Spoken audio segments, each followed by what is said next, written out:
यहाँ तक अपन ने डिस्कस किया था। आज एक है ना इम्पॉर्टेंट टॉपिक इंडिविजुअल का जो पार्ट बचा हुआ है उसके ऊपर बात करें ना। इंडिविजुअल का लास्ट टॉपिक चल रहा है अभी, ध्यान से सुनना।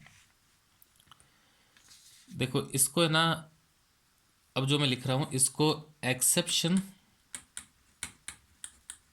एक्सेप्शंस ऑफ बेसिक कंडीशन बोलते हैं। बेसिक कंडीशन टॉपिक इंडिविजुअल का ही चल रहा है बच्चे। इंडिविजुअल का ये लास्ट टॉपिक अपन डिस्कस करें, फिर अपन का इंडिविजुअल का स्टेटस पूरा होगा, फिर अपन अदर पर्सन में एंटर करेंगे जो फर्म और एचयूएफ उनका भी निकालना सीखना है। एक्सेप्शन ऑफ बेसिक कंडीशन बहुत इंपॉर्टेंट है, कहीं ना कहीं घुमा फिरा के इसके बारे में पूछ ही लेते हैं। कहते क्या है एक्सेप्शन ऑफ बेसिक कंडीशन। देखो ध्यान से समझना। आपको पता होगा कि इंडिविजुअल की बेसिक कंडीशंस में बेसिक कंडीशन का रोल क्या है ये तो पता है ना। मैं बार बार रिपीट कर रहा हूँ चीज़ों को, न्यू है आपके लिए तब बार बार रिपीट कर रहा हूँ इनको।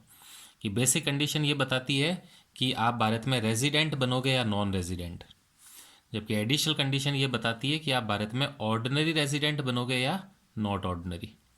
और एडिशनल का रोल कब होता है, जब बेसिक पास कर दो। अगर आप बेसिक में फेल हो गए तो आप सीधा नॉन रेजिडेंट ही हो जाओगे ना, फिर ये देखने की जरूरत ही नहीं है फिर तो।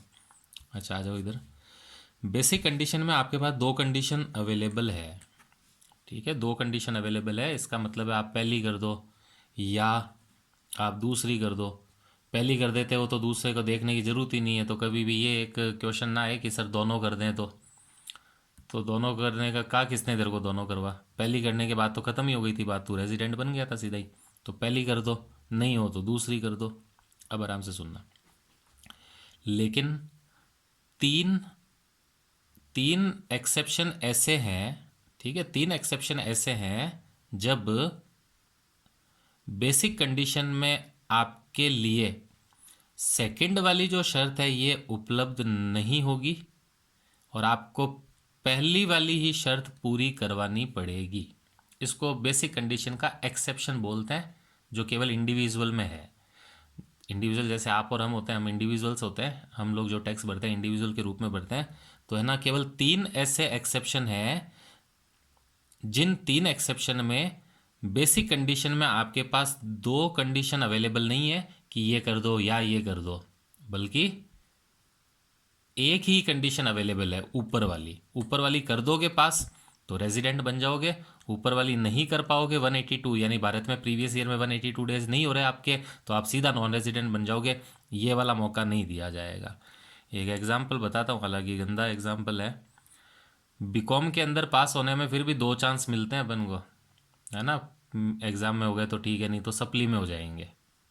हो गया ना, मतलब मेन में हो जाओ, नहीं हो तो सप्ली में हो जाओ। दोनों में से किसी में पास हो जाओगे, बीकॉम पास हो जाओगे। ऑनर्स में तो नहीं मिलता ना। ऑनर्स में कहते हैं ना वो स्पेशल केस की एक ही कंडीशन है, मेन वाला एग्ज़ाम, उसमें पास हो गए तो ठीक है, नहीं तो वही एग्ज़ाम वापस अगले साल वापस सेम ईयर दो। तो वो कि वो ऐसी कोई एग्जाम्पल हो गया यहाँ पे कि तीन ऐसी कंडीशंस हैं, मतलब तीन ऐसे केसेस हैं जब आपको बेसिक कंडीशन में सेकंड वाली शर्त अवेलेबल नहीं होगी, आपके लिए केवल फर्स्ट वाली शर्त ही अवेलेबल है। और अगर आप भारत में रेजिडेंट बनना चाहते हो तो ये पहली वाली शर्त आपको पूरी करवानी पड़ेगी। अब ये तीन एक्सेप्शन कब कब होते हैं वो ध्यान से सुनो। देखो मैं तीनों लिख रहा हूँ, आप ध्यान देना। पहला, अगर कोई भी, मैं इसमें समझाने के लिए लिख रहा हूँ, आप अच्छी तरह से घर पे वो नोट्स बनाना पूरे। अगर कोई भी इंडियन सिटीजन है, यहाँ पे मैंने क्लियरली सिटीजन ही लिखा है ना। पहली बार अपन ने सिटीजनशिप की बात की है। सिटीजन का मतलब होता है कि आपका इंडिया में जन्म हुआ हुआ होना चाहिए, तब आप इंडियन सिटीजन कहलाओगे, नागरिक कहलाओगे। यानी इस एक्सेप्शन में आने के लिए जो तीन एक्सेप्शन है ना, उन तीन एक्सेप्शन में पहला एक्सेप्शन में ये कहते हैं कि यदि कोई इंडियन सिटीजन प्रीवियस ईयर में, आपका प्रीवियस ईयर 1920 है ना, तो मान लेते हैं अगर कोई इंडियन सिटीजन प्रीवियस ईयर में एम्प्लॉयमेंट के लिए आउट ऑफ इंडिया जा रहा है, ये है पहला एक्सेप्शन। क्या क्या 3 बातें खास ज़रूरी पता है? एक तो इंडियन सिटीज़न होना चाहिए, एक प्रीवियस ईयर में, क्योंकि आप प्रीवियस ईयर का ही तो स्टेटस निकाल रहे हो, प्रीवियस ईयर में एम्प्लॉयमेंट के लिए आउट ऑफ इंडिया जा रहा है। अभी एम्प्लॉयमेंट के लिए आउट ऑफ इंडिया जाने का मतलब है नौकरी काम धंधे के लिए आउट ऑफ इंडिया जाना। और यहाँ पे मैंने आपको कल परसों एक बात में समझाया भी था, लॉन्ग टर्म के लिए होना चाहिए। ऐसे नहीं है 2 दिन जाके आ रहा हूँ, 4 दिन जाके आ रहा हूँ। लॉन्ग टर्म का मतलब मेन काम अब तू बाहर जाके ही करना चाहता है या तेरी नौकरी बाहर ही लग गई, उसको एम्प्लॉयमेंट बोलते हैं। तो सुनना, अगर कोई भी व्यक्ति जो भारत में इंडियन रेजिडेंट था, अगर वो प्रीवियस ईयर में, हमारा प्रीवियस ईयर 1920 है ना, हम तो 1920 का ही तो देख रहे हैं कि तू भारत में 1920 में रेजिडेंट बनेगा या नॉन रेजिडेंट बनेगा। तो वो कहते हैं कि अगर कोई भारतीय सिटीज़न प्रीवियस ईयर में नौकरी के लिए अगर बाहर जा रहा है ना, यानी एम्प्लॉयमेंट के लिए, एम्प्लॉयमेंट का मतलब है काम धंधे, केवल नौकरी नहीं, वो खुद का बिजनेस करने के लिए भी जा सकता है। आप कहते हो सर इंडिया में तो अब कमाई नहीं है, मैं तो ना साउथ अफ्रीका में जाके दुकान लगाऊंगा, तो ठीक है एम्प्लॉयमेंट के लिए जा रहा है। कोई कहता है अब तो मैं नौकरी करूंगा, तो भी ठीक है, नौकरी कर ले जाकर। तो ऐसे परमानेंट कारण से बाहर जा रहा है। तो बच्चों, प्रीवियस ईयर में जब वो स्टेटस निकलवाएगा, आपको बताया था ना एक दिन मैंने कि अगर आप हमेशा के लिए इंडिया से जा रहे हो तो आपको हाथों हाथ टैक्स भर के जाना पड़ेगा फिर, है ना। वो एक्सेप्शन वाला केस, 5 केसेस जब आपको प्रीवियस ईयर का टैक्स प्रीवियस ईयर में ही भरना होता था। मान लेते हैं मैं हूँ अभी 31 दिसंबर को भारत से जा रहा हूँ, बस यही वाला केस, मैं भारतीय सिटीजन भी हूँ। आपका प्रीवियस ईयर अभी कौन सा चल रहा है, मतलब अभी अगर लेटेस्ट बोलूँ तो 2021 चल रहा है ना ये ईयर। तो 2021 में जा भी रहा हूँ और एम्प्लॉयमेंट के लिए जा रहा हूँ हमेशा के लिए। तो मुझे गवर्नमेंट कहेगी ना सर अभी तक जितने महीने रहे हो आप दिसंबर तक, वहाँ तक का तो टैक्स भर के जाओ। तो मैं कहा हाँ ले लो टैक्स निकलवा लो, मेरा स्टेटस देख लो क्या आ रहा है, उसके अकॉर्डिंग मैं भर देता हूँ रेजिडेंट हूँ या नॉन रेजिडेंट हूँ। यानी टैक्स भरने के लिए जब करंट ईयर का टैक्स भरोगे तो पहले स्टेटस तो निकलवाओगे ना। तो स्टेटस निकलवाते वक्त ये ध्यान रखना, वही शर्तें लगा के देखेंगे ना कि बेसिक करी क्या, एडिशनल पूरी करी क्या। तो मेरे लिए ये फर्स्ट कंडीशन नहीं अवेलेबल है। दैट मीन्स 1 अप्रैल से लगाकर, ये जो करंट ईयर चल रहा है उसमें 1 अप्रैल से लगाकर 31 दिसंबर तक, जब तक मैं भारत छोड़ के जा रहा हूँ, 182 डेज अगर हो गए हैं इंडिया में तो बेसिक कंडीशन फुलफिल कर दी। और अगर वो नहीं हो रहे हैं तो मैं फेल हो गया, मैं सीधा नॉन रेजिडेंट बन जाऊंगा। मैं ये नहीं कह सकता सर मेरी सेकंड कंडीशन वो लगा के देख लो 60 डेज वाली, क्योंकि मैं एक्सेप्शन में कवर हो गया।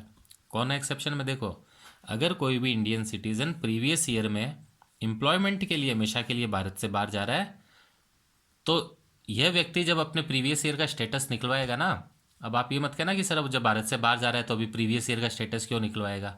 मैंने क्या बताया था, अगर वो 10 दिन भी भारत में रहा और कुछ कमा लिया उसने प्रीवियस ईयर में, तो 10 दिन का टैक्स उसको भर के जाना पड़ेगा ना, 10 दिन का बता दे और टैक्स भर के जाना पड़ेगा, तो पहले स्टेटस तो निकलवाना जरूरी है उसको। तो ऐसे व्यक्ति को केवल फर्स्ट कंडीशन ही दी जाती है कि 182 डेज हो गए तो रेजिडेंट हो, और 182 डेज नहीं हुए तो आप नॉन रेजिडेंट हो। ठीक है, पहला एक्सेप्शन ये। दूसरा, अगर कोई इंडियन सिट अच्छा, इसमें एक ध्यान रखना, एम्प्लॉयमेंट का मतलब है नौकरी काम धंधा, आपका खुद का बिजनेस किसी भी कारण से हो सकता है, बट वो लॉन्ग टर्म परमानेंट बेसिस से आप जा रहे हो। परमानेंट का मतलब यूँ नहीं 10 दिन घूमने के लिए या ट्राई करने के लिए, देखे तो सही कैसा है, वो नहीं, वो तो फिर टूर ही मान जाता है ना, घूमना माना जाता है वो तो इसका मतलब है नौकरी लग गई या काम धंधा शुरू करने के लिए अब जा रहे हो परमानेंट वहाँ पे, उसको बोलते हैं। एक बहुत काम की बात, आप मान लो कोई नौकरी आपकी इंडिया में है, यहाँ पे ही काम करते हो और आपको टूर पे भेजा जा रहा है। कई बार होता है ना कोई कंपनियां आपको आउट ऑफ इंडिया भेजती है, काम से ही भेज रही है, मतलब नौकरी के काम से भेज रही है, बट वो बिजनेस टूर है आपका कि 15 दिन वहाँ जाके रहो, देख के आओ मार्केट है क्या नहीं सामान कैसा। तो पता चला आप नौकरी तो इंडिया में ही कर रहे थे, सब कुछ इंडिया में ही था, केवल 15 दिन के लिए आपको दुबई का टूर दिया है कि दुबई में भी मार्केट पता करो, यहाँ से एक्सपोर्ट करेंगे दुबई में। तो इसको एम्प्लॉयमेंट नहीं बोलते। आप वहाँ एम्प्लॉयमेंट करने थोड़ी ना जा रहे हो, एम्प्लॉयमेंट तो आपका, नौकरी तो इंडिया में है, आप एम्प्लॉयमेंट के काम से वहाँ जा रहे हो। एम्प्लॉयमेंट के काम से जाना और एम्प्लॉयमेंट के लिए जाना, दोनों में अंतर होता है। एम्प्लॉयमेंट के लिए जाने का मतलब है वहाँ नौकरी करने जा रहे हो, वहाँ बिजनेस करने जा रहे हो। तो ये जो टूर पे जाने वाले केस है ना, वो एक्सेप्शन में नहीं आएंगे। वो जब अपना स्टेटस प्रीवियस ईयर का निकालेंगे तो उनके लिए दोनों कंडीशन अवेलेबल होगी, पहली कर दे या दूसरी कर दे। ठीक है, पहली ये हो गया। अब सेम ऐसे कैसे एक और है, अगर कोई इंडियन सिटीजन शिपिंग क्रू के रूप में प्रीवियस ईयर में आउट ऑफ इंडिया जा रहा शिपिंग क्रू और वही प्रीवियस ईयर में आउट। पहले ये दो कंडीशन है ना साथ चलती थी बच्चों, है ना, फर्स्ट और सेकंड। पहले क्या होता था, दो ही बोलते थे, हम बोल रहे हैं ना, जैसे मैंने कहा अभी तीन होती है, वैसे पहले कहते थे दो होती थी, क्योंकि फर्स्ट और सेकंड जुड़ी हुई थी। अभी रिसेंटली 1-2 साल पहले इन दोनों को कंडीशनों को अलग अलग कर दिया। अब क्या बोल रहा है, आपको पता होगा शिपिंग क्रू ये होते हैं जो शिप होते हैं, पानी वाले जहाज। ये आपको पता हो तो कई महीनों तक बाहर जाते हैं ना, कई महीनों का मतलब, एक इंडिया से शिप रवाना हुआ है, अब पता चला 6 महीने बाद आएगा वापस टूर जाकर। टूर का मतलब है सारे जगह पर जहाँ जहाँ पे भी उसको जाना है, सवारियाँ छोड़ने, माल उतारने। शिप है कोई वो सिटी बस थोड़ी ना है, 1 घंटे में स्टेशन से वापस जो हाउसिंग बोर्ड आ जाएगी और वापस हाउसिंग बोर्ड से स्टेशन चली जाएगी, है ना। तो शिप लंबे समय के लिए जाते हैं, महीने, 2 महीने, 6 महीने, 12 महीने भी हो जाते हैं काफ़ी बार। तो अब जैसे मान लो कि मैं हूँ, मान लेते हैं मैं शिपिंग कंपनी के अंदर ही काम करता हूँ, और अब हमारा शिप अभी जा रहा है, मतलब 31 दिसंबर को इंडिया से बाहर जा रहा है, अगले साल ही आएगा वापस। तो वही बात है, इनकम टैक्स वाले कहेंगे सर अगर आप बाहर जा रहे हो तो हाथों हाथ टैक्स भर जाओ अभी। अच्छा चलो मान लेते हैं ये हाथों हाथ वाले केस में तो नहीं आ रहा है ना शिपिंग वाला, क्योंकि मैं वापस तो आ ही रहा हूँ ना अगले साल तो शिप में। तो लेकिन जब मैं करंट ईयर का टैक्स अगले साल भरने जाऊंगा ना, तो स्टेटस तो निकलवाना पड़ेगा मेरे को करंट ईयर का। तो मैं करंट ईयर के एक्सेप्शन में आ जाऊंगा कैसे, मैं इंडियन सिटीज़न हूँ, शिपिंग क्रू के रूप में। क्रू का मतलब होता है शिपिंग स्टाफ, जो स्टाफ वाले लोग होते हैं ना उसको क्रू बोलते हैं। तो शिपिंग क्रू के मेंबर के रूप में जा रहा हूँ, और प्रीवियस ईयर में जा रहा हूँ। करंट ईयर अगर देखा जाए, करंट ईयर का टैक्स अगर अगले साल भरूंगा तो करंट ईयर प्रीवियस ईयर है ना, तो करंट ईयर में भी जा रहा हूँ। तो इस ईयर का जब मुझसे स्टेटस निकलवाया जाएगा तो मेरे लिए फर्स्ट कंडीशन नहीं अवेलेबल होगी, सेकंड कंडीशन अवेलेबल नहीं होगी, बेसिक वाली।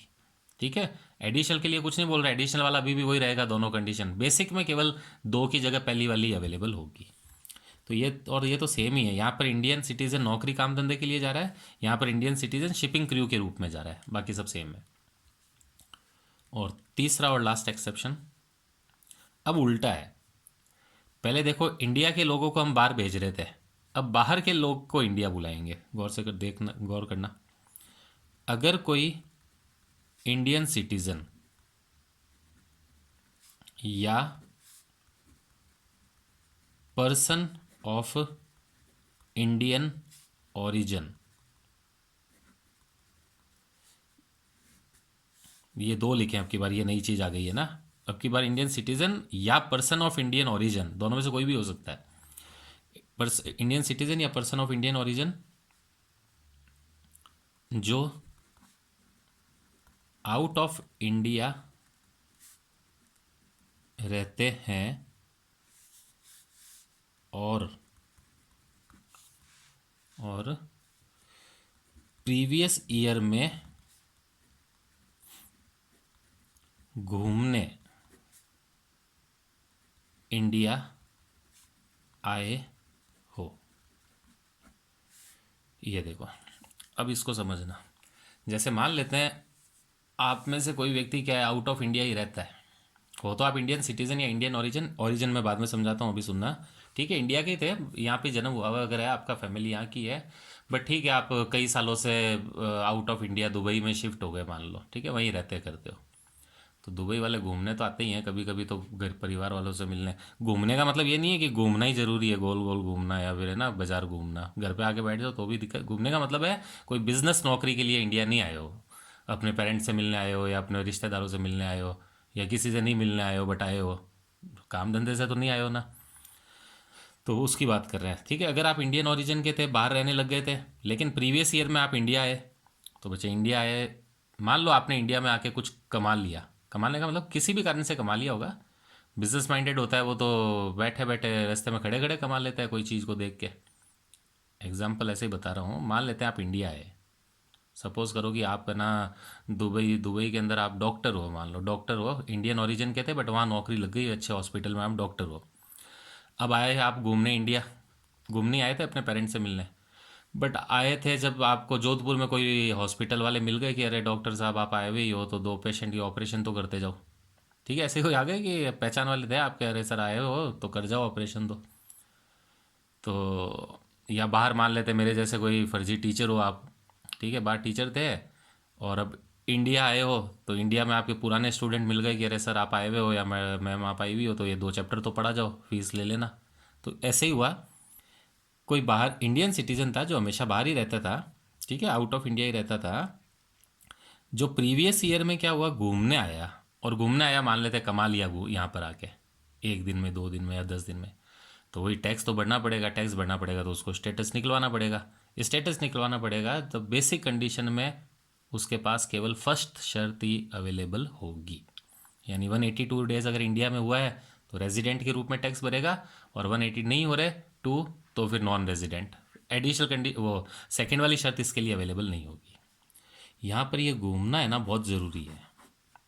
इसका मतलब उसके आने का जो रीज़न होना चाहिए ना यहाँ पर, वो लग्जरी मतलब वो टूर ट्रैवल होना चाहिए मिलने वगैरह, नौकरी के हिसाब से नहीं होना चाहिए। अब मान लेते हैं आउट ऑफ इंडिया में आप काम करते थे, टीचर थे, अब आपने सोचा इंडिया ही जाकर काम करेंगे, वहीं चलते हैं, तो अब की बार देखो टूर ट्रैवल, अब की बार एम्प्लॉयमेंट के लिए आ रहे हो भारत में ना कि घूमने के लिए, तो आप एक्सेप्शन में नहीं आओगे। दोनों शर्तें अवेलेबल है बेसिक की। घूमने अगर आ रहे हो ना, मतलब आपका इंटेंशन वापस जाना ही है, बस घूमने आए हो कुछ दिन महीने के लिए, तो आपको प्रीवियस ईयर का स्टेटस निकलवाते समय पहली कंडीशन ही अवेलेबल होगी, दूसरी नहीं होगी। यहाँ पे घूमने का खास ध्यान रखना और यहाँ एम्प्लॉयमेंट का खास ध्यान रखना, यानी जाने के वक्त एम्प्लॉयमेंट रीज़न होना चाहिए और आने के वक्त घूमना रीज़न होना चाहिए। अब है ना, इंडियन सिटीज़न और इंडियन ओरिजिन में अंतर समझ लो आप।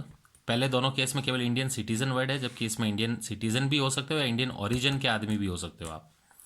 देखो सिटीज़न आप उस देश के होते हो जहाँ आपका जन्म हुआ है, ठीक है।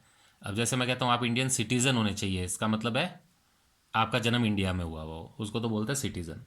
आपका मतलब आपका अगर निकलवा रहा हूँ ना, तो आप ही का ही जन्म इंडिया में हुआ हो तो आप इंडियन सिटीज़न हो। लेकिन अगर कोई व्यक्ति जिसका खुद का जन्म, ओरिजिन वाले में सुनना देखो क्या बोल रहा हूँ, उसके खुद का जन्म या उसके पेरेंट्स का जन्म, पेरेंट्स मतलब दोनों में से किसी का भी, मम्मी का या पापा का या दोनों का, दोनों में से एक का भी हुआ है तो चल जाएगी बात। खुद का जन्म या उसके पेरेंट्स का जन्म या उसके ग्रांड पेरेंट्स का जन्म, तीनों में से किसी का भी अगर इंडिया में हुआ है ना, तो वो पर्सन ऑफ इंडियन ओरिजिन है। तीनों में से किसी का भी हुआ हो, जैसे मान लेते हैं वो खुद तो दुबई में पैदा हुआ, उसके पापा मम्मी भी दुबई में पैदा हुए, बट उसके दादा इंडिया के थे, मतलब इंडिया में पैदा हुए थे, तो ठीक है। ग्रैंड पेरेंट्स भी दो होते हैं ना, दादा और दादी, दोनों में से भी कोई इंडिया का हो जाता ना, तो वो पर्सन क्या हो जाता, भले ही वो दूसरे देश का सिटीजन होगा बट है वो इंडियन ओरिजिन का। तो देखो सिटीजन आप उस देश के होते हो जहाँ आपका जन्म हुआ है। आपका जन्म कहाँ हुआ है, वो उस देश के आप सिटीजन। आपका भारत में हुआ है तो आप भारत के सिटीजन।